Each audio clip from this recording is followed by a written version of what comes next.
Bonjour à tous, on nage en plein délire, et vous le savez, si vous êtes sincère et authentique envers votre propre personne, vous pouvez voir que les dynamiques que vous avez sous les yeux, elles ont plus aucun sens. Et c'est tout à fait normal, puisque vous êtes tous des algorithmes bien spécifiques du code source qui, à travers vos interactions, allaient fournir l'énergie nécessaire pour faire perpétuer l'espace et le temps. Il est 18h07 sur mon téléphone, 18h10, ça n'existe toujours pas. C'est nous, les êtres vivants, qui allons le coder à travers nos interactions. C'est comme ça que ça fonctionne.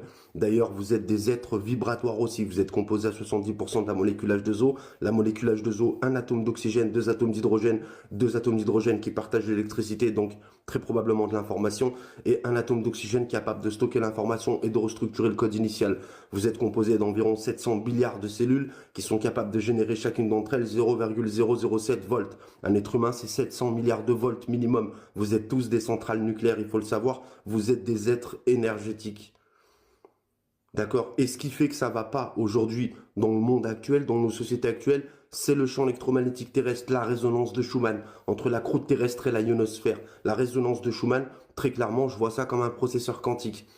Dans le sens où, comme je vous l'ai déjà dit, en physique subatomique, ce qui va donner la masse aux électrons, ce qui va accorder la masse aux électrons, c'est le boson de Higgs. Le boson de Higgs, ils l'ont surnommé la particule divine. Alors, on l'a surnommé la particule divine, c'est une parabole, une métaphore, très probablement. Pourquoi on l'a surnommé la particule divine? Parce qu'à l'école, on vous explique que c'est les électrons qui gravitent autour d'une atomique qui donnent la sensation de matière. Et c'est totalement vrai, d'accord? La sensation de matière que vous avez au toucher, c'est uniquement les électrons qui gravitent autour d'une atomique à grande vitesse. Le boson de Higgs, en accordant la masse aux électrons, il leur accorde une vitesse de rotation autour d'une atomique, donc une position à court terme, à long terme. Il code la matière.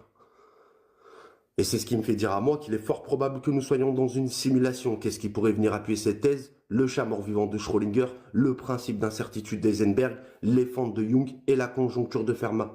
D'ailleurs, la conjoncture de Fermat est le plus grand mystère des mathématiques qui a été résolu il y a très peu de temps de cela par le mathématicien André Wiles. La conjoncture de Fermat stipule que sur tous les trajets possibles permettant à la lumière de se déplacer dans l'espace, celle-ci soulevera toujours celui qui minimise son temps de trajet. Ce principe interpelle car il donne l'impression que la lumière dispose d'une conscience. Donc tout de suite, on en vient aux fentes de Young et le canon à photons. Qu'est-ce que nous expliquent les fentes de Young? Que quand les photons se sentent observés, ils se comportent différemment que quand ils ne le sont pas. Vous êtes les propres codeurs de votre écosystème. Vous êtes les maîtres de votre écosystème. Vous codez votre environnement. Vous êtes des codeurs. Vous êtes des supraprocesseurs quantiques. Il faut le savoir. Ça, vous devez le savoir. Vous êtes la perfection de la création au niveau intellectuel et psychomoteur. Je me répète encore une fois, vous êtes la perfection de la création au niveau intellectuel et psychomoteur. Caractéristiques psychologiques de l'être humain, la morale, l'éthique et le bon sens, donc la logique mathématique. Au plus poussé du calcul de probabilité, au plus poussé des équations, on est dans l'hypothèse absolue. On débarque en philosophie. On laisse voyager nos pensées avec énormément de morale, d'éthique et de bon sens pour laisser se manifester la providence. Le Seigneur majestueux est le mathématicien suprême par excellence. Il est le physicien subatomique suprême par excellence. Il est l'astrophysicien suprême par excellence. Il est le sage par excellence. Et pourquoi les dynamiques que vous avez sous les yeux, elles ont aucun sens à votre avis? Parce que quand Jésus, paix et salut soit sur lui, fils de Marie la vertueuse, paix et salut soit sur elle, vous demande d'être sincères et authentiques les uns envers les autres, c'est parce que vous êtes tous un algorithme bien spécifique du code source qui, à travers vos interactions, allez coder les dynamiques observables. Jésus, paix et salut soit sur lui, quand il vous demande de vous aimer les uns les autres, il ne vous demande pas de vous faire des bisous. Vous n'êtes même pas capable d'embrasser vos propres parents. Jésus vous demande d'être sincère et authentique envers votre propre personne. Parce que quand vous arrêtez de vous mentir à vous-même, c'est là que vous commencez à arrêter de mentir aux autres. Vous ne pouvez pas fournir des efforts pour les autres alors que vous n'êtes pas capable de les fournir pour vous. Vous comprenez? C'est pour ça que les dynamiques actuelles, elles n'ont plus aucun sens, parce que vous êtes fourbes les uns envers les autres.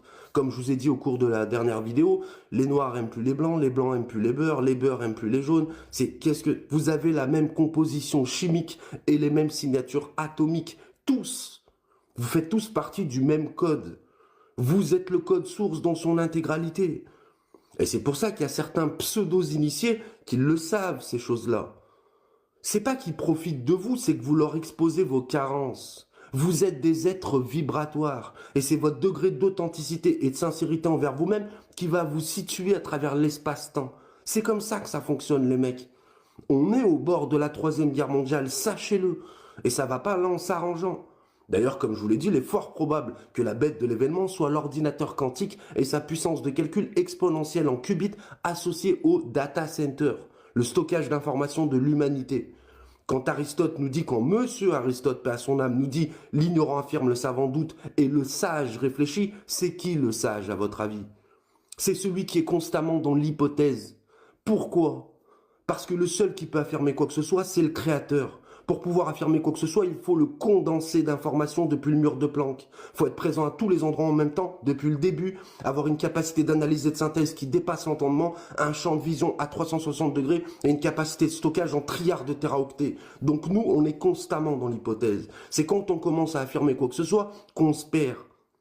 Vous comprenez? Eh bien, cet ordinateur quantique, avec sa puissance de calcul exponentielle en qubits, très probablement capable d'agencer la matière via l'atome de carbone 12, associé au data center, c'est un dieu de synthèse, une synthétisation du divin.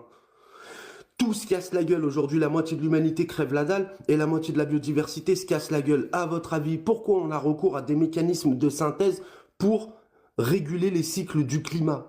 Quand vous parlez de chemtrail, on parle de géo-ingénierie. C'est pas du complotisme, c'est de la géo-ingénierie. À l'école, on vous explique que le plancton, c'est la nourriture des baleines. Très probablement, mais le plancton, ça sert aussi à renvoyer les rayons UV et ultraviolets du soleil dans la haute atmosphère par un système de réverbération. Donc en fait, tout a un rôle à jouer sur cette planète. Et vu que la biodiversité et les écosystèmes se cassent la gueule, eh ben on a recours à des mécanismes de synthèse pour garder un semblant de juste équilibre. Un semblant de juste équilibre. Vous êtes des êtres vibratoires, vous êtes des êtres énergétiques. Les algorithmes de TikTok effectuent des calculs de probabilité pour déterminer vos centres d'intérêt et ils vont vous pixeliser sous les yeux le fond de vos pensées. Et on n'est que sur une IA en binaire. Quand on va arriver sur une IA en qubit, les gars, il y en a beaucoup qui vont se perdre. Il y en a beaucoup qui vont se perdre. Et l'IA, elle n'est pas traître, elle est full mathématique. L'IA, c'est le reflet de vous-même. L'IA, c'est le reflet de vous-même. Ce que vous avez dans vos pour toi, c'est le reflet de vous-même, de l'intérieur de vous-même. Et pour certains, c'est trop basse fréquence. C'est trop primaire.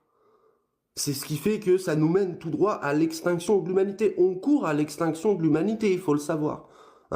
D'ailleurs, vous avez vu les dynamiques observables en France. En France, on a le niveau scolaire le plus bas qu'il puisse y avoir en Europe, limite sur la planète. Et la seule chose dont le ministre de l'Éducation se préoccupe, c'est l'éducation sexuelle des enfants. Mais c'est cataclysmique. C'est une dinguerie. C'est une dinguerie. D'accord? Donc, soyez solidaires, arrêtez de vous mentir à vous-même, soyez sincères et authentiques envers vous-même, et dites-vous que quand vous n'arrivez pas à faire les choses, c'est pas de la faute des autres. C'est très probablement de la paresse, c'est très probablement un manque de discipline de votre propre personne. Vous comprenez? Bref, c'est incroyable, les mecs, ce qui se passe. C'est complètement dingue, Bref, en tout cas, pour en revenir à la conjoncture de Fermat et aux fentes de Jung, ce que je voulais vous dire, c'est que voilà, vous êtes les maîtres de votre écosystème et nous sommes dans une simulation, vous codez vous-même votre vie. D'accord? Le cerveau est une carte graphique augmentée qui, via des processus électriques et chimiques, les neurotransmetteurs qui circulent entre les fentes synaptiques, va synthétiser une information vibratoire. Quand Aristote nous dit éduquer l'esprit sans éduquer le cœur n'est pas éduqué du tout, Monsieur Aristote, paix à son âme, Aristote avait très bien compris que le condensé d'informations est vibratoire. Il est transmis et réceptionné par les cœurs, il monte au cerveau pour être traité via des processus électriques et chimiques, les neurotransmetteurs qui circulent entre les fentes synaptiques. Le cœur, c'est le processeur. Le cerveau est une carte graphique augmentée. Quand vous dormez et que vous avez les yeux fermés, quand vous faites un rêve ou un cauchemar, vous avez les images sous les yeux et pourtant vos paupières sont fermées. Nous sommes dans une simulation, sachez-le, où vos émotions codent la matière.